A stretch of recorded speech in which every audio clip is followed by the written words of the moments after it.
It's Tuesday, April 4th, 2023. Let's talk about the news. From Reuters, OPEC Plus announces surprise oil output cuts. The leadership of OPEC Plus, a cartel made up of mostly Middle Eastern and African oil-producing nations plus Russia, has announced that they'll be releasing about 1.16 million fewer barrels of oil to the global market per day, surprising analysts and worrying folks in the West who are concerned it could exacerbate existing inflationary variables. This additional truncation of supply, when combined with the cartel's earlier announced reduction of more than 2 million fewer barrels per day, adds up to about 3.7% of total global oil demand. Members of OPEC Plus have said this is a price stabilization effort, as oil prices last month dropped to around $70 per barrel, the lowest in 15 months, and they're keen to pop that back up to something closer to $80 per barrel. This cut won't go into effect until May, but on the ground, fuel prices are expected to increase immediately following the announcement.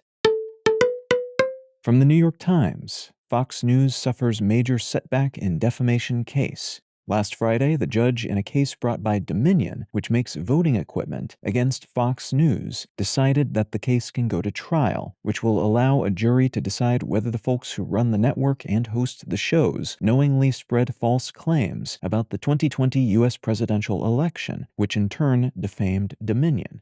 The primary allegation is that the people in charge at Fox News repeatedly and intentionally spread lies that they knew to be lies about Dominion being part of some kind of conspiracy against Donald Trump. So Dominion is saying Fox News should have to pay them damages for making up and spreading these false and reputationally damaging claims about them. It's anyone's guess as to how this case will play out, but it's assumed some pretty embarrassing stuff, some of what has already been made public, was indeed cringeworthy. Featuring the people running Fox News will be entered into the public record and could be fairly damaging to their reputations unto itself.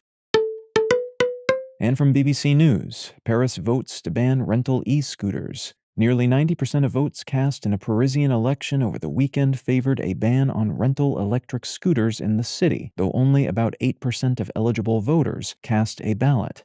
This is a big victory for public safety campaigners who have been alarmed by the dangerous behavior of people riding these scooters and the growing number of people being injured and killed as a consequence. And it's a significant loss for the companies behind these scooter services, which have been criticized for allowing their vehicles to clutter up streets and sidewalks throughout Paris, and for the increasing price tag associated with a rental, which usually clocks in at around $5.40 for 10 minutes of ride time.